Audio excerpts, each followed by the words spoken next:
Forest was on the southeastern end of the Misty Mountains. Large though the forest was, it was a mere remnant of the vast forest that once stretched northward, covering all of Eriador and huge tracts of the lost lands of Beleriand, called the Entwood by the Rohirrim, because it was the last refuge of those giant forest guardians called the Ents. It was a haunted and frighteningly old forest filled with many strange and often bad-tempered spirits. The forest was named after its chief guardian, Fangorn, the oldest surviving Ent upon Middle-earth. Fangorn's name meant Treebeard, and it was by this name that he was known to the companions of the ring.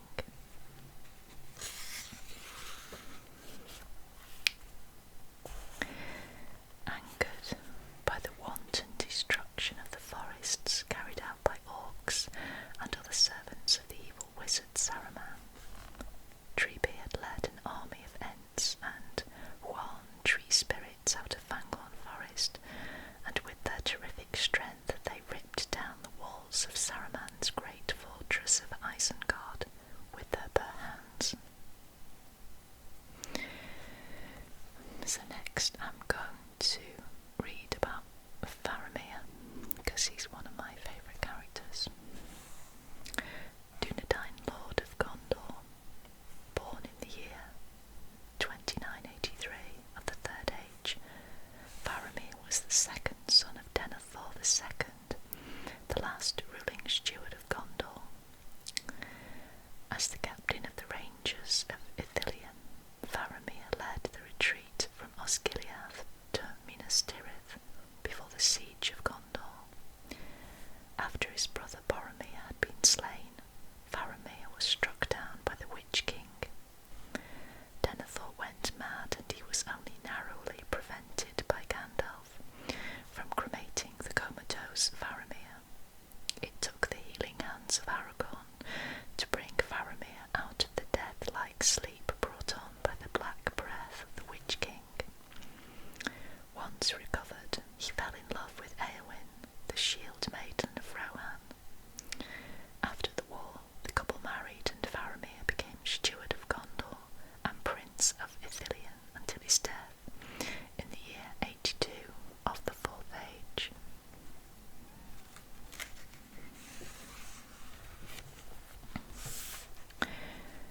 Grey Havens. Last of the havens of the Elves on Middle-earth was the town and harbour known as the Grey Havens, the domain of the Valathrim of Lord Círdan, called Mithlond in Elvish. The Grey Havens were settled and built at the beginning of the Second Age of the Sun on the upper reaches of the Gulf of Lune, and at the mouth of the Lune River.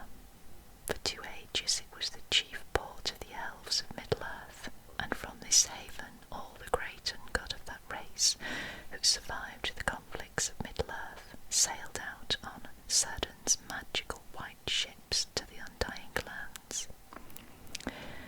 In the Fourth Age, many of those who were numbered among the heroes of the War of the Ring also made this vast westward journey, until finally Círdan himself, with the last of the Eldar of Middle-earth, took the last elven ship out of the Grey Havens beyond the circles of the Word to the Undying Lands of the Immortals.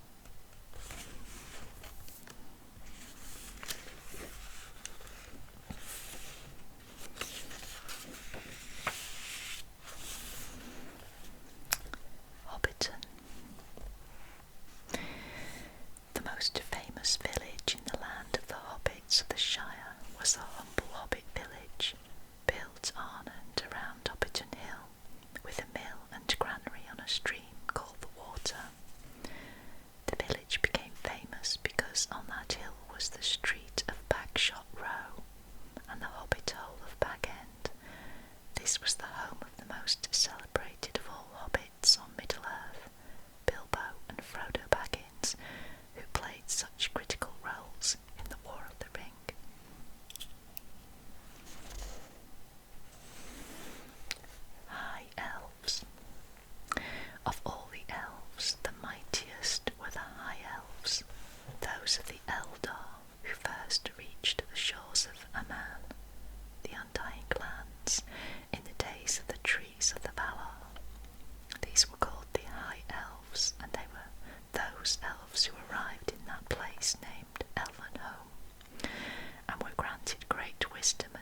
master of Buckland.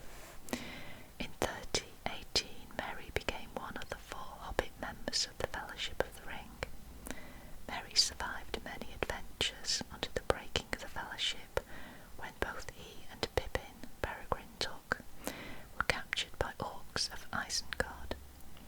When the Orcs were attacked by the Rohirrim, the Hobbits escaped into the Fang Forest and helped convince the Ents to attack Isengard. Merry later became the squire of King Theoden of Rohan. He became an heroic figure when, with the shield maiden Eowyn, he slew the Witch King of Morgul at the Battle of Pelennor Fields. This encounter nearly killed Merry, but he was healed by Aragorn. Upon returning to the Shire later that year, Merry fought in the Battle of Bywater. Merry later married Estella Bolger and succeeded his father as Master of Buckland. Merry and Pippin were the tallest hobbits in history, measuring a towering 4½ feet. In the year 64 of the Fourth Age, Merry and Pippin left the Shire to spend their last few years in Rohan and Gondor, where they were buried with high honour in the House of Kings. Middle-earth. The great continent of Middle-earth was first shaped in the most ancient days of the world of Arda. It lay to the east of the other great continent of Aman, which was most often called the Undying Lands, and which was separated from the Middle-earth by Belagar, the Great Sea. At the end of the Second Age of the Sun, however, when Numenor was destroyed, the Undying Lands were torn out of the circles of the world. Middle-earth, the mortal lands, remained, though much changed and continued to change throughout the ages. It eventually evolved into Europe, Asia, and Africa.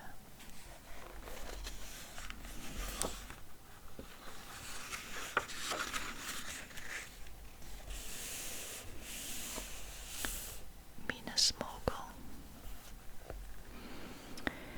In the year 2002 of the Third Age, the fortress city of Minas Ithil, the Tower of the Moon, was captured after a 2-year siege by the forces of the Nazgul Witch King and renamed Minas Morgul, the Tower of the Wraiths. It was also called the Tower of Sorcery and the Dead City, similar in structure to its great rival, Minas Tirith. It became a haunted and evil place that shone in the night with a ghostly light. By some magical power or fiendish machinery, the upper rooms of its great tower revolved slowly in constant vigilance. For over 1,000 years, Minas Morgul was ruled by the terror of the Ring Wraiths, and this resulted in the almost total ruin and depopulation of the fief of Ithilien. In the year 2050, the Witch King of Morgul slew Éomer, the last king of Gondor, and in 2475 Osgiliath was sacked and its stone bridge broken by the Witch King's army of giant orcs called Uruk-hai. During the War of the Ring, Minas Morgul played a key position in Sauron's strategies. The forces out of Morgul were the first to move directly against Gondor and overrun Osgiliath. Then, in the siege of Minas Tirith, the Witch King's leadership during the Battle of Pelennor Fields proved critical. When he was slain, it was an indication of the disaster that was to come. After the destruction of Sauron and the fall of Mordor, all evil influences were swept out of Minas Morgul, and once again it came to be called Minas Ithil. However, it was never again repopulated by the people of Gondor.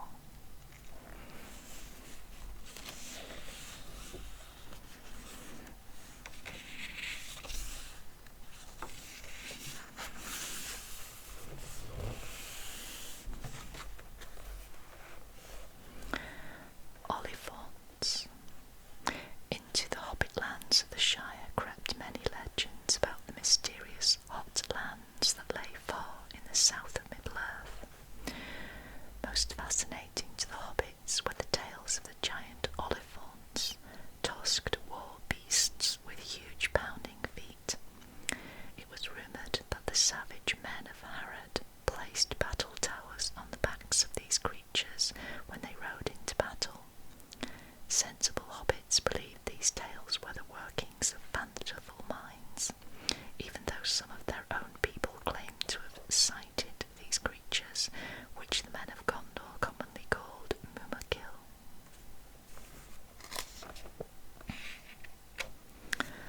Orcs.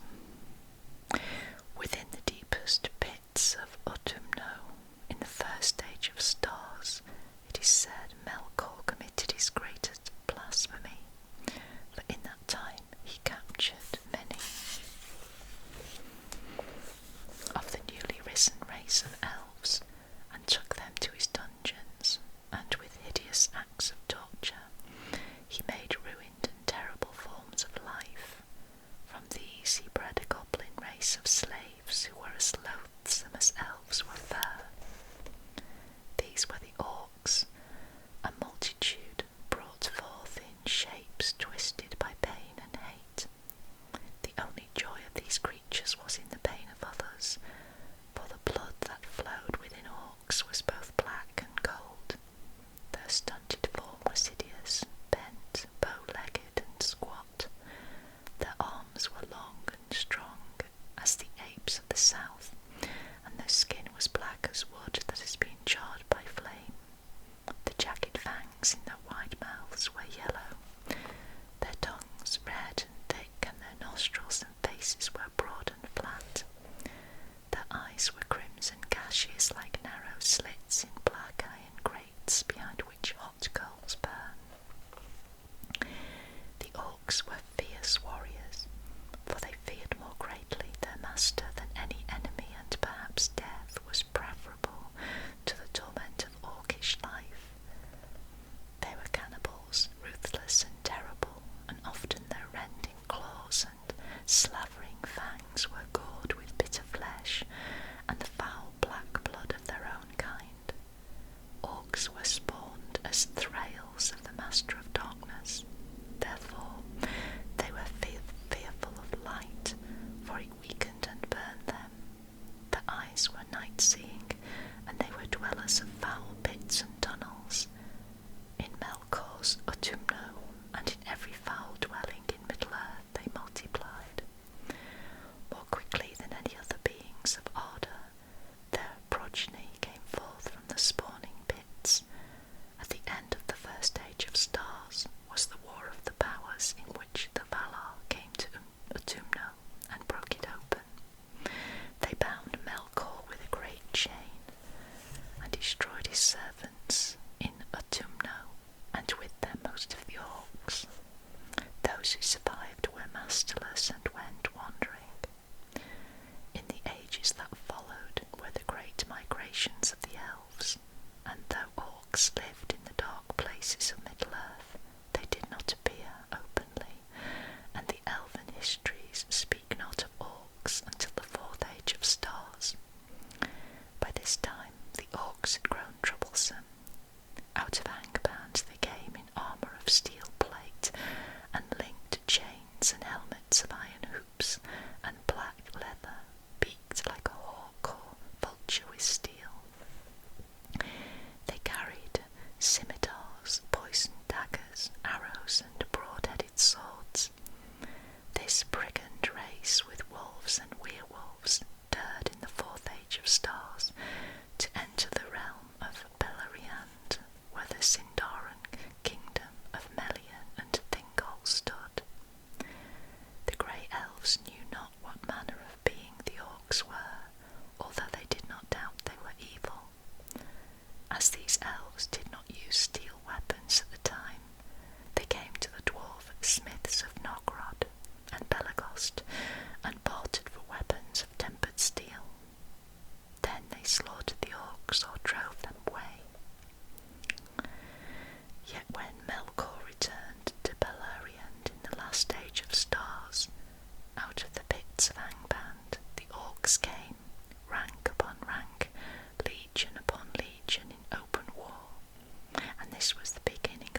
axes of the dwarves.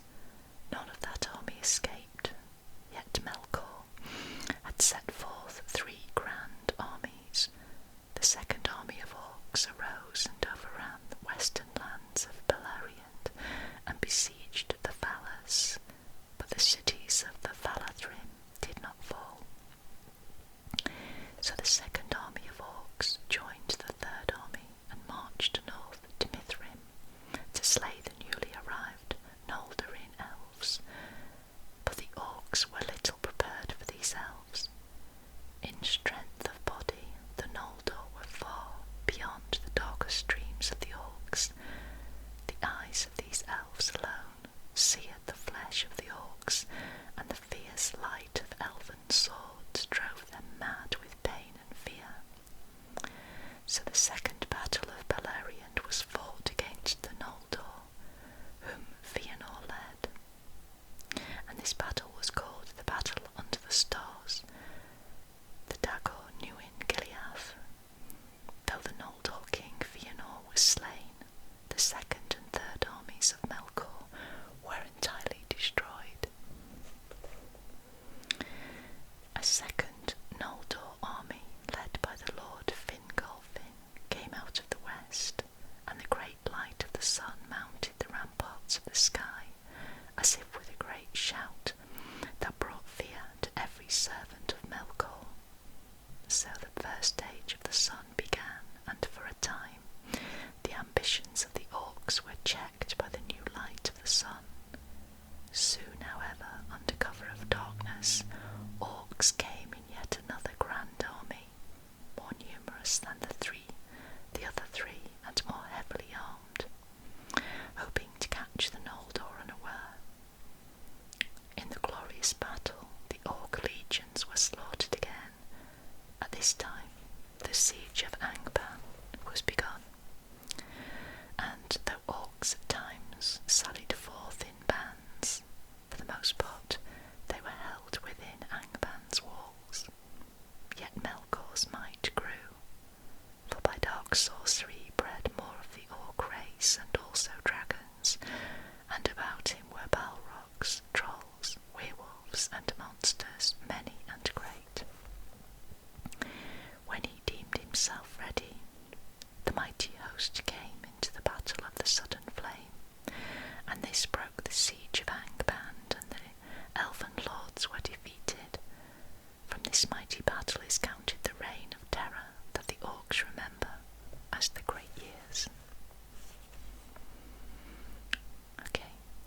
he was a